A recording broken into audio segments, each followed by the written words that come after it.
여러분 안녕 지은이에요. 오늘 약간 날씨가 최근에 막 장마철이었다가 또 되게 더워지기도 하고 지금 그래서 밖에 실외 온도가 거의 막 39도까지 어제 올라갔대요. 정말 너무 더운데 약간 요런 계절감, 여름 또 환절기 이렇게 체온이 많이 올라갈 때 정말 또 우리 여자들한테 너무너무 중요한 것 중에 하나가 Y존 관리법인 것 같아요. 그래서 오늘은 좀 그 나의 Y존 관리법 혹은 만 나이가 내가 이제 40 되었으니까 40년은 살았잖아요. 그래서 어렸을 때부터 이런 내용을 좀 알았으면 참 좋았겠다, 도움이 됐다 싶은 내용도 포함해서 전반적인 이 Y존 관리법, 특히 이제 여름철에 좀 주의할 것들 이야기를 해보려고 합니다. 뭐 여러 가지 상목으로 나눠서 좀 얘기해보고 싶은데, 일단 이 Y존 관리를 어렸을 때부터 해야 된다고 생각을 해요. 근데 나는 이런 거를 우리 엄마가 안 알려줬다 보니까 나도 사실 몰랐고 이거 엄마도 좀 딸한테 알려주기가 조금 약간 민망한 부분도 있기도 해서 이제는 이제 유튜브라는 이런 플랫폼이 생긴 김에 또 제가 이런 이야기를 해주면 누군가에게는 좀 도움이 되겠지 싶어요. 일단 뭐 Y존 관리에 있어서 제일 중요한 것 중에 하나가 당연히 습관이나 위생 부분이잖아요. 위생 부분에서 예전에 어렸을 때도 저도 약간 그렇게 생각했었던 부분이 있었는데, 아무래도 이게 여름에 땀도 많이 나고 하니까 자주 씻으면 더 도움이 많이 되겠지라는 생각을 해서 한동안 제가 엄청 자주 씻었던 거야. 이제 나중에 알고 보니까 너무 이제 또 빡빡 닦는 거는 좋지 않다고 하더라고요. 사실 저도 이제 다른 걸 공부하고 여성 제품에 대해서 서칭하면서 알게 된 건데, 바디워시 같은 걸로 닦잖아요. 안쪽까지 완전히 그 뽀득뽀득하게 닦게 되면 우리 그 질 안쪽은 오히려 유익균들이 많은데 이 유익균들까지 다 죽게 되니까 이 밸런스가 깨지게 된다고 하더라고. 특히 질 내부는 이 자정작용이 있는 기관이다 보니까 이 안쪽까지 우리가 바디워시 같은 걸로 닦아낼 필요가 전혀 없는데, 또 나는 여름이고 하니까 어렸을 때에는 이걸 닦으면 당연히 더 좋을 거다, 깔끔해질 거다라고 생각해서 그랬던 경험이 있었던 것 같아요. 그런데 이제 그것은 완전 잘못된 것이었고, 보통은 이제 외음부만 여성 전용 청결제로 나온 제품들을 이렇게 사용을 해서 가볍게 씻어주고 안쪽은 건드리지 않는 것이 오히려 그 질 내부에 건강한 유익균들을 증식시키는데 도움이 된다라는 부분이었어요. 그래서 예전에는 제가 따로 여성용 청결제 사용 안 하다가 30대 정도부터는 되게 꾸준하게 썼던 것 같아요. 그래서 약산성으로 되어 있고 안 좋은 물질 안 들어간 이렇게 순한 여성 청결제들 사용을 해주시면 좋을 것 같고, 그리고 팬티 라이너를 여름 되면은 더 많이 사용하게 되잖아요. 땀도 나고 분비물도 좀 특히 있을 때에는 팬티 라이너를 너무 습관적으로 계속 쓰다 보면 겨울엔 또 괜찮을 수도 있어. 근데 여름같이 특히 이렇게 습하고 더운 계절에는 팬티 라이너로 전반적인 그 외음부를 아예 다 덮고 있으면 이 Y존 자체에 비닐하우스를 씌우고 있는 거랑 똑같은 거죠. 날도 더운데 그 안에서 이제 습도가 높아지면 당연히 세균들이 번식하기 좋은 그런 환경이 조성이 되잖아요. 그러니까 특히 이런 여름철에는 팬티 라이너를 또 매일 쓰는 것 자체도 오히려 독이 될 수 있더라. 날씨가 너무 더울 때에는 차라리 면 팬티를 좀 챙겨서 입고, 통풍이 잘 되니까 면 팬티를 입되 하루에 한두 번 정도는 반드시 갈아입을 거. 여기서 또 하나의 이제 가장 또 중요한 것이 있는데, 팬티에 관한 거예요. 생각보다 이 팬티를 자주 안 갈아입는 사람들이 있어요. 그거는 굉장히 위험합니다. 이 팬티를 자주 갈아입어야 돼요. 이거는 엄마가 나중에 딸이 있다면 알려줘야 하는 부분이고, 교체 주기라는 것에 대해서도 이해를 하고 실천을 했으면 좋겠어요. 이게 팬티가 하나가 평생 입는 게 아니에요. 팬티는 교체 주기라는 게 있고, 매일매일 갈아입는다고 하더라도 이걸 막 1년 이상 같은 팬티를 계속 세척해서 입을 수는 없는 게, 아무리 세탁을 하더라도 장전하는 균들이 있거든요. 그래서 그런 것들을 계속해서 반복해서 입다 보면 결국에 내부적으로 질염이 생길 수도 있고 우리 생식기에 좋지 않다 보니까, 오히려 나는 깨끗하고 위생적이길 원한다. 당연히 팬티 자주 갈아입고, 그리고 한 번 어느 정도 입었으면 다 버리고 다시 한번 사는 그 속옷 주기를 반드시 좀 가져야 한다는 거, 이게 아주 중요한 것 같아요. 저는 이제 운동을 하니까 샤워하고 나면 똑같은 걸 입을 수 없잖아. 당연히 땀이 났으니까. 그럼 당연히 한 하루에 2장 정도는 소모를 하죠. 팬티는 소모품이야. 팬티는 옷 같은 게 아니잖아요. 정말 소모품이라고 생각하고 접근을 하는 게 좋을 것 같고, 마지막 습관 습관적인 부분은 특히 이제 운동을 많이 하거나 그러면 여름철에 레깅스 입잖아요. 저도 지금 레깅스를 입고 있는데 밖에서 이렇게 레깅스를 뭐 입게 되고 뭐 운동을 할 때 레깅스를 입었다. 그럴 수 있죠. 좋다 이거야. 특히 뭐 저처럼 직업적으로 레깅스를 꼭 입어야 하는 그런 직업을 가지고 있는 사람일 수도 있잖아요. 좋은데 그랬으면은 집에서는 또 숨통을 좀 트여줘야 돼요. 특히 여성분들 생식기 주변 이렇게 꽉 째는 그런 의류를 입고 있는 것 자체가 전반적으로 건강에 좋지는 않거든요. 근데 어쨌든 입어서 뭐 반나절 정도 생활을 했다고 하면은 집에 와서는 빨리 갈아입어서 좀 편한 옷으로 숨통을 좀 트여주는 게 정말 중요합니다. 저는 그래서 밤에 잠잘 때 팬티 안 입는 경우가 되게 많아요. 깨있는 동안 계속해서 속옷도 입고 있었고 그 위에 레깅스도 입고 있었잖아요. 그러다 보니까 잘 때만큼은 그냥 아예 하체가 편안할 수 있도록 안 입고 자는 경우가 굉장히 많아요. 한 일주일 중에 반은 노팬티로 자는 것 같아요. 근데 그게 몸에는 훨씬 더 건강합니다. 물론 이제 당연히 침구나 이런 거 깨끗하게 잘 관리해줘야 되겠지만, 아니면 남성분들이 입는 것처럼 트렁크 팬티나 약간 박시한 그런 팬티 입고 자는 것도 도움이 돼요. 특히 수면할 때 뭐 이제는 브래저나 상의 속옷 안 입는 분들 많잖아요. 그거 계속 입고 있으면 몸에 안 좋다는 거 아니까. 마찬가지로 하의도 조금 편하게 루즈하게 해놓고 수면 환경 만들어주고 집에서는 그렇게 타이트한 옷을 입지 않는 것도 굉장히 중요한 습관인 것 같아요. 그리고 요즘은 여름이니까 운동을 할 때 땀이 되게 많이 나잖아요. 요즘 와서 좀 많이 느끼는 거지만 이 레깅스 소재 자체가 인체에 되게 안 좋은 그런 물질들이 많이 나온다는 연구 결과들이 있더라고요. 얼마 전에 진짜 많이 좀 이슈가 됐었는데, 이런 미세 플라스틱들이 레깅스의 그 원단에서 나오는 경우가 많다 보니까 이 레깅스를 입고 운동하는 것 자체도 조금 빈도를 여름에는 특히 줄여주는 게 좋지 않을까라는 생각도 있고, 이제 Y존에 이렇게 딱 달라붙어 있잖아요. 그래서 이런 부분이 저도 좀 많이 걱정이 돼서 가급적이면 좀 통풍이 잘 되고 면 소재로 자연 소재로 된 옷을 입고 운동을 집에서 하는 경우에, 홈트를 하는 경우에는, 아니면 요즘에 좀 친환경 소재로 나온 인체에 안전한 소재로 만들어진 레깅스들도 있거든요. 70% 정도는 그런 의류를 좀 사용해서 운동을 진행을 해주시면 좋을 것 같아요. 특히 이렇게 움직임이 좀 많고 마찰이 많은 날 있잖아요. 뭐 러닝을 한다든지 하체 운동을 하는데 막 유산소를 많이 해야 한다든지 이런 날은 무조건 소재에 좀 신경 써서 옷을 입고 관리를 해주시는 것이 큰 도움이 됩니다. 그래서 좀 많이 마찰이 있고 하는 날에는 좋은 소재로 된, 통풍이 좋은 자연 소재로 된 운동복 입어주시면 좋을 것 같아요. 그리고 당연히 이제 생리 부분인데, 내가 처음에 생리 시작했을 때 아직도 기억이 나요. 엄마랑 같이 가서 생리대 이렇게 골라가지고 와서 생리대 착용하고 이런 거 배웠어요. 그때 배웠을 때 그냥 생리통이 심한 거 자체가 누구나 그럴 수 있다라고 우리 엄마는 가르쳐 줬었거든. 근데 이제 내가 이렇게 좀 살다 보니까 생리통이 엄청 심하다는 거는 또 안 좋은 시그널일 수도 있고, 없던 사람이 갑자기 심해졌다면 그게 또 시그널일 수도 있어요. 그래서 생리통이 나에게 있다는 것 자체를 그냥 뭐 당연히 여자는 생리통이 있을 수 있지라고 받아들이는 게 아니라, 혹시 이게 뭔가의 문제의 발로일 수도 있다는 생각을 가지고 주기적으로 좀 체크를 하는 그런 게 일단 가장 중요한 것 같고요. 그리고 생리대 사용을 할 때 처음에는 생리대로 시작을 해서 트레이너 생활을 하면서 체내형 삽입형 생리대, 탐폰이라고 하죠. 이걸로 바꿔서 한동안 진짜 오랫동안 탐폰을 사용했었어요. 근데 이게 편하긴 너무 편하고, 생리대를 이렇게 사용할 때는 특히 여름에 너무 싫잖아. 저 진짜 지금도 극혐하거든요. 생리약이 있을 때 그 생리대를 이렇게 성기 부분에 밀착해서 딱 닿다 보니까 막 여기가 전체적으로 촉촉하게 젖어있는 느낌이야. 막 여름에 더운데 막 습도는 올라가고 그럼 밑에서 막 불타는 것 같은 느낌도 가끔 들고 진짜 기분이 더럽거든요. 그래서 그게 너무 싫어서, 근데 탐폰을 하면은 적어도 그 외음부에 닿는 그런 느낌이 없다 보니까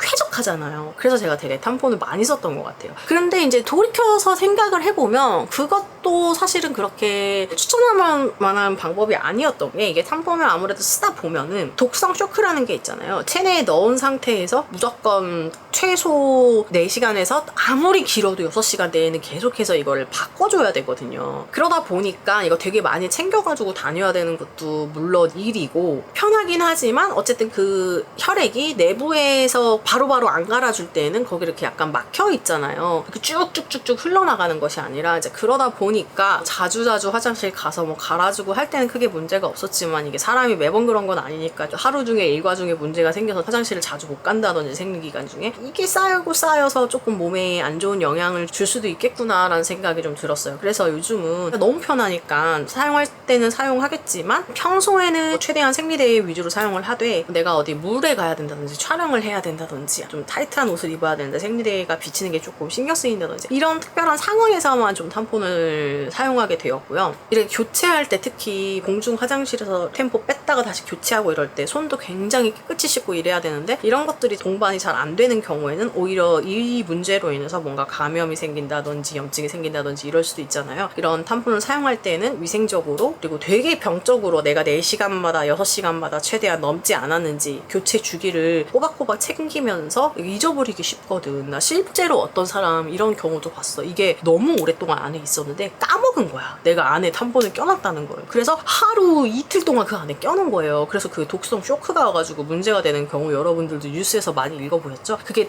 남의 일이 아니야. 정말 그럴 수도 있거든요. 그래서 이런 것들 잘 챙겨서 이용을 하는 게 좋을 것 같아요. 그리고 생리기간 때 이제 왁싱에 대해서도 한번 이야기하고 싶은데 그 Y존의 털의 양과 모질과 분포도는 사람마다 다 달라요. 어떤 사람은 굳이 뭐 제모를 안 해도 퍼진 범위가 크지도 않고 모질도 되게 얇고 볼륨이 뭐 엄청나서 뭐 이렇게 속옷을 입으면 튀어나온다든지 뭐 이렇게 무성한 숲이 아닌 경우는 크게 제모에 대한 니즈를 못 느낄 수도 있어요. 근데 어떤 사람들은 너무 무성한 거야. 그런 경우에는 사실 뭐 씻기도 쉽지 않고 특히 이제 생리 같은 거 할 때 막 그 털에 이물질들이 좀 묻어나올 수도 있고 그럴 때는 닦기도 굉장히 쉽지 않거든요. 매번 우리가 물로 세척할 수 있는 건 아니니까 외부에서도. 그럴 때는 오히려 여름에 습도 더 높아지고 속옷이나 옷에 묻을 수도 있고 굉장히 불편하단 말이죠. 그래서 사람마다 이 제모에 대한 니즈는 다를 수 있어요. 그래서 무조건 제모를 뭐 해야 돼 라는 건 아니지만 아무래도 하면 생리할 때 좀 관리가 쉬운 부분은 분명히 있더라. 특히 이렇게 요즘에 물티슈 많이 가지고 다니잖아요. 저 같은 경우에는 이렇게 하나씩 포장되어 있는 물티슈를 생리기간 중에 항상 가지고 다니고 여행 갈 때 항상 제 파우치에 넣어있는 필수템 중에 하나가 조그만 이렇게 일회용으로 포장되어 있는 여성용 청결 물티슈거든요. 이걸로 마지막 피니쉬를 닦아주느냐 안 닦아주느냐에 따라서 그 상쾌함이 달라져요. 이건 진짜 강추. 무조건 그 여성용 전용 청결 물티슈를 사용해서 생리대를 교체할 때는 마지막에 닦아줘라.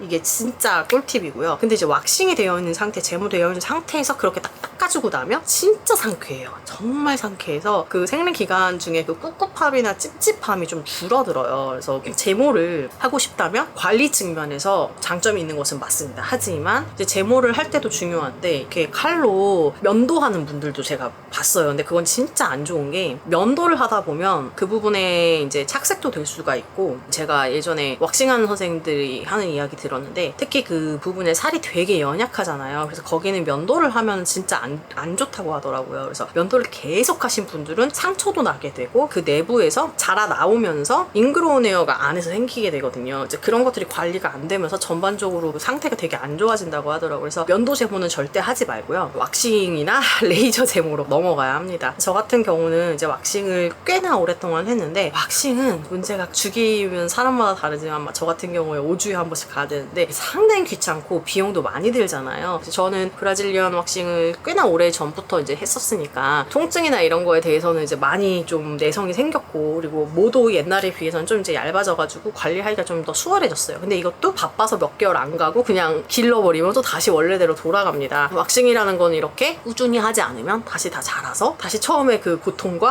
그걸 다 감내를 해야 되고 아무리 해도 그 주기는 지켜야 되다 보니까 비용도 계속 들어가죠. 그런가 하면 뭐 셀프 왁싱 하시는 분들도 있는데 어느 정도 뭐 고통을 참으실 수 있는 분들은 셀프 왁싱도 괜찮아요. 근데 어쨌든 이렇게 왁싱을 한번 하기 시작하면 그 후로는 이제 그 부분을 계속해서 관리를 해줘야 돼요. 브라질리언 왁싱 전용 스크럽 같은 게 있거든요. 이걸 꼭 해줘야지 잉그로운 헤어가 잘 안 생겨요. 그래서 왁싱 꼭 하고 나서는 며칠 지나고 나서 자극이 좀 가신 다음에는 반드시 스크럽 해주고 스크럽 직후에 보습 관리를 꼭 해줘야 합니다. 그러지 않으면 피부 결도 안 좋아지고 막 얼룩덜룩해지고 그 잉그로운 헤어가 생각보다 계속 생기면 이제 그 부분에 이렇게 스팟같이 생기거든요. 있거든요. 그래서 그거를 관리를 반드시 꼭 해줘야 하다 보니까 내가 좀 약간 게으르고 내가 그런 거 할 자신이 없고 필요성이 그렇게까지 크지 않으신 분이라면 추천드리기가 좀 쉽지 않은 것 같아요. 그리고 이제 생리기간이 끝날 때쯤에 보통 보면 팬티 라이너를 많이 사용하잖아요. 근데 아까 이야기했던 것처럼 이 여름 기간에 팬티 라이너 잘못 사용하면 되게 습해지거든요. 그러면서 심한 사람들은 피부 약간 짓무르기도 하고 계속 차고 있으면 염증이 생기기도 해요. 그래서 팬티 라이너 같은 경우 저는 꼭 사용해야 될 때, 예를 들어 이제 생리 뒤쪽 기간이 되어서 사용하는 게 좋다 싶을 때에는 최대한 짧은 기간 사용을 하는데 엄청 얇은 거 있어요. 엄청 얇은 초슬림형으로 나온 팬티 라이너를 써요. 그러면 그 생리 혈은 어느 정도 잡히고 뭐 팬티에 묻어나진 않는데 그래도 그게 두껍지 않다 보니까 그나마 좀 통풍되는데 도움이 되더라고요.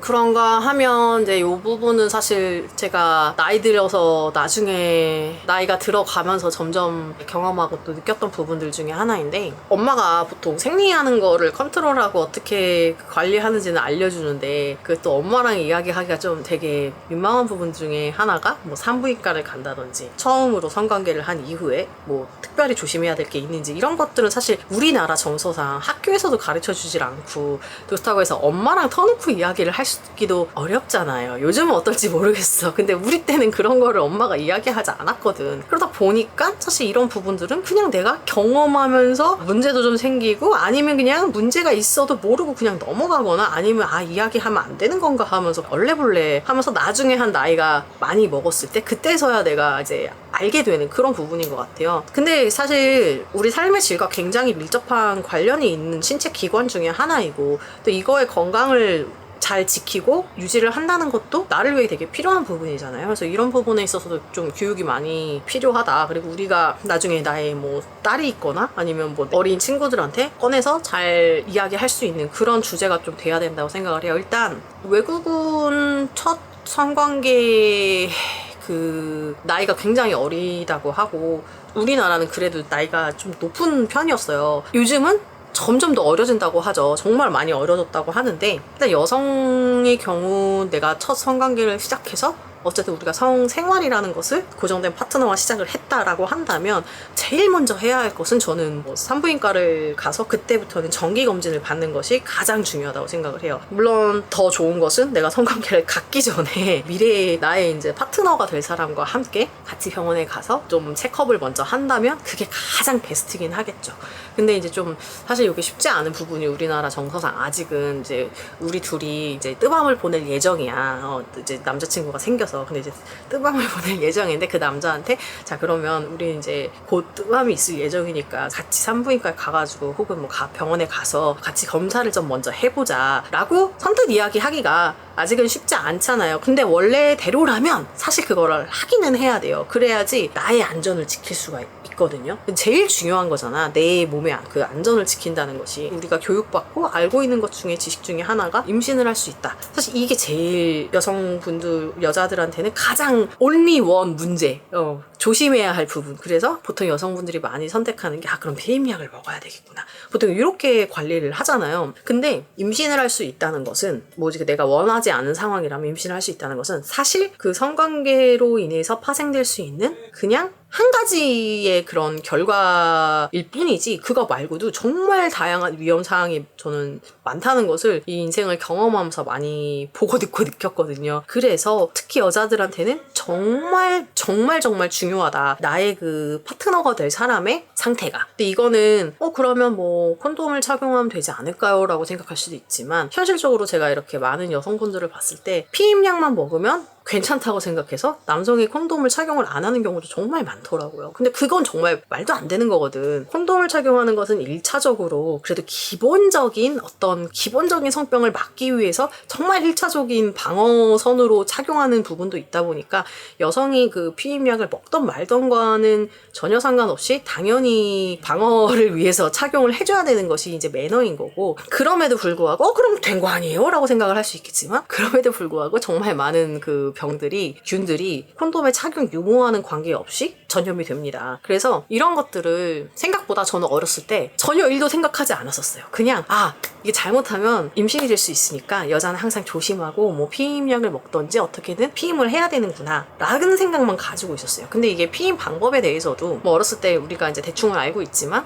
뭐 날짜로 계산을 해서 위험한 날을 피하면 되겠지라고 정말 말도 안 되는 원시적인 방법의 그 원론적인 생각만 하고 그거보다 더 나아가 막 피임약 먹으면 100% 되겠지 뭐 이런 생각을 가지고 있는데 사실 그것들이 100% 피임을 보장할 수 없다는 걸 나중에 이제 나이 먹고 알게 되었죠. 이런 것들에 대한 교육이 어렸을 때부터 확실히 되어 있어야 한다고 생각을 하고 사실 임신은 어떻게 보면 우리가 경험할 수 있는 100가지 어떤 상황 중에 10에서 20%밖에 차지를 안 한다고 생각하고 나머지 그 남아있는 80%의 다른 그 문제들도 생각을 해야 하는 거예요. 그러려면 당연히 내 파트너가 될 사람이 어떠한 혹시나 병력이 있는지 지금 내부에 어떤 균들이 있는지 왜냐면 이거는 그 사람도 자기가 본인이 그 균을 갖고 있다는 사실을 모를 수도 있거든요. 이게 너무 놀라운 거지. 그런 균들은 내 몸에 있지만 아직 발현이 안 되기도 하는데 그 상황에서 그렇다면 그 사람도 그 파트너도 내가 그런 균을 현재 가지고 있고 내가 이것들을 상대방에게 옮길 수 있다는 사실을 아예 모르는 거예요. 그렇기 때문에 우리가 검사가 필요한 거고 특히 여자들은 이게 이제 아무래도 생식기가 안쪽에 있다 보니까 감염에 훨씬 취약하거든요. 그리고 한 번 걸리면 진짜 고생을 많이 한대요. 그래서 이런 것들을 반드시 체크를 하고 관리를 해야 합니다. 근데 이게 쉽지는 않죠. 쉽지는 않지만 이런 것들이 이제 앞으로는 좀 문화가 되었으면 좋겠어요. 제가 얼마 전에 미국 드라마를 봤는데 진짜 옛날 드라마거든요. 근데 거기서 남자 그 아이가 처음으로 그 자기 여자친구랑 이제 뜨밤을 보내기 전에 먼저 산부인과에 가가지고 진료를 받더라고요. 내가 괜찮은 상황인지 진짜 뭐 문제가 없는지. 저 그걸 보면서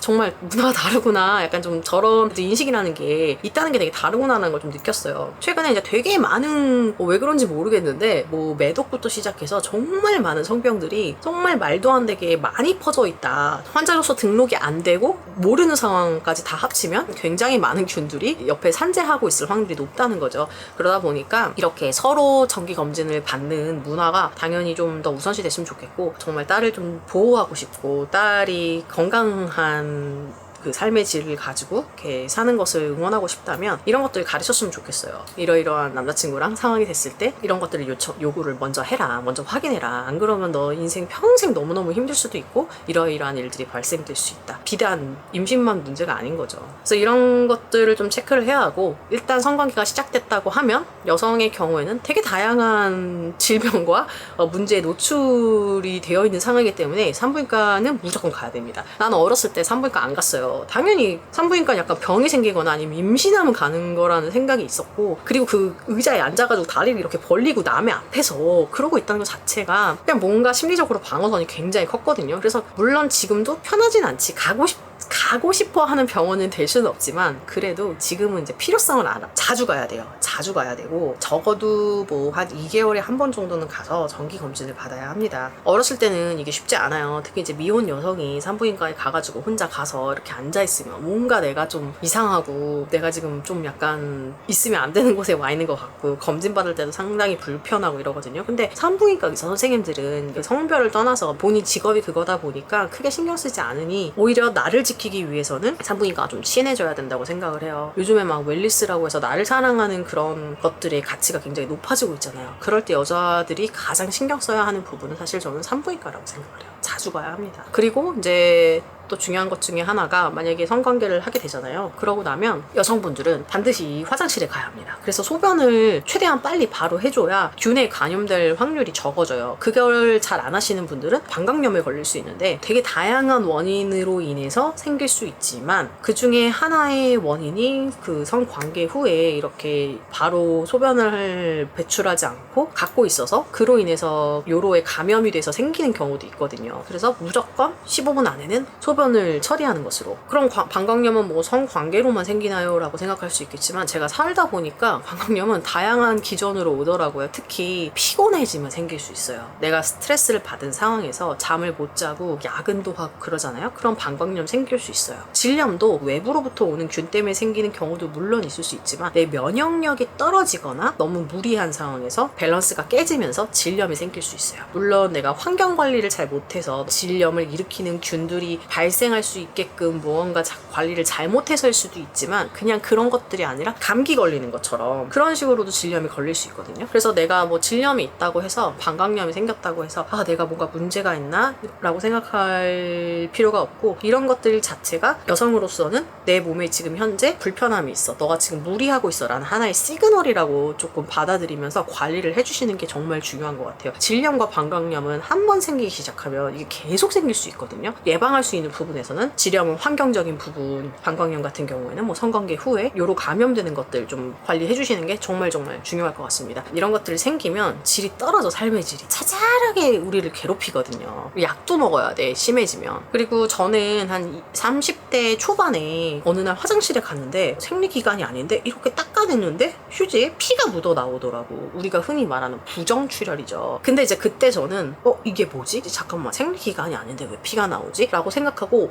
그 다음날 바로 산부인과를 갔어요. 근데 자궁 그 내막 안쪽 부분에 플립이라고 하는 약간 그 혹 같은 게 있다고 하더라고요. 그때부터 관리를 시작해서 지금 현재 다 나아졌는데, 이렇게 부정출혈이 있다는 거는 어떠한 원인이 있기 때문에 이런 현상이 생기는 확률도 굉장히 높잖아요. 그래서 내 몸에서 보내는 그런 생식기 쪽에서 오는 신호들은 무시를 하면 안 된다고 생각해요. 자궁 부분이나 질 내부에 생기는 이런 질환들은 나중에 심해지면 또 가임기 여성 같은 경우에 임신에도 영향을 미칠 수 있잖아요. 어렸을 때부터 그냥 넘기지 말고 자그마한 신호라도 생기면 빨리 병원으로 가서 이게 뭔지 알아보고 어떻게 관리를 앞으로 해나가야 되는지를 배워서 실천을 하는 게 정말 중요하다고 생각을 해요. 이런 것들이 모여서 나중에 큰 질병을 막아주니까 반드시 어렸을 때부터 신경 써야 하는 부분이다. 네 몸을 되게 예민하게 관리해라 라는 것들을 알려줬으면 좋겠어요. 마지막으로는 20대의 컨디션과 40대, 50대, 60대 컨디션이 다를 수밖에 없거든요, 여자는. 나는 그냥 내가 20대 때 컨디션, 30대 때 컨디션이 평생 갈 거라고 생각하고 별 생각이 없었어요. 근데 이게 이제 여성의 몸은 탄력도 그렇고 뭐 생긴 모양도 그렇고 나이가 들어가면 들어갈수록 혹은 뭐 출산의 유무에 따라서도 계속 변하잖아요. 근데 이때 가장 중요한 것 중에 하나가 저는 우리 몸에 그 가지고 있는 기본적인 근육의 힘이라고 생각을 해요. 뭐 20, 30대임에도 불구하고 질의 탄력이라든지 움직임이 안 되는 분들은 안 된다고 하시더라고요. 이런 것들이 이제 나중에 나이가 들면 요실금으로 넘어갈 확률도 되게 높아지고, 특히 이제 이 상황에서 출산까지 하게 되면 그렇잖아. 원래 늘어나 있던 고무줄이 더 늘어나면 다시 돌아오기가 정말 어렵거든요. 근데 그거는 왜 애초에 늘어나 있겠어요? 이게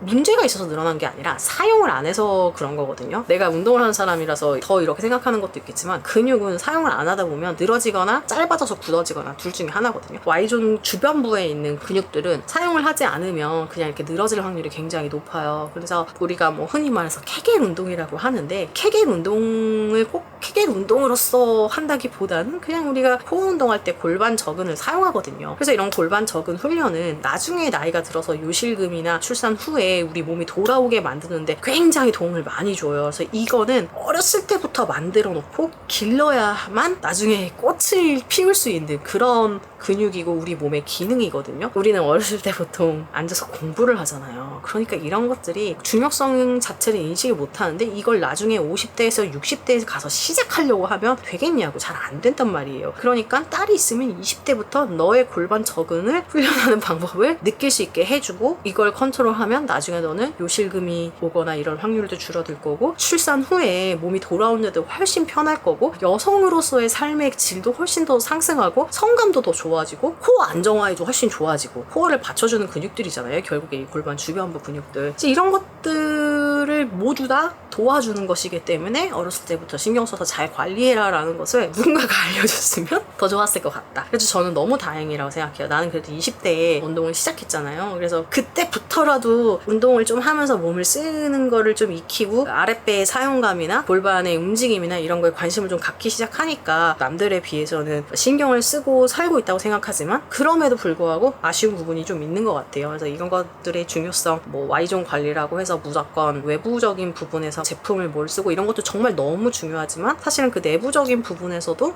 컨디션을 관리해주는 것들 신경을 써야 한다고 생각을 합니다. 오늘은 그래서 Y존 어떻게 관리하면 좋을지, 이걸 정말 어렸을 때 누군가가 나에게 좀 이렇게 나를 잡고 앉혀놓고 알려줬으면 참 정말 좋았을 법한 이야기들을 여러분들과 나누게 되었습니다. 도움이 좀 되었으면 좋겠고요. 혹시 이와 관련해서 또 좋은 아이디어가 있으신 분들 댓글에 남겨주세요. 여러분 모두 안녕.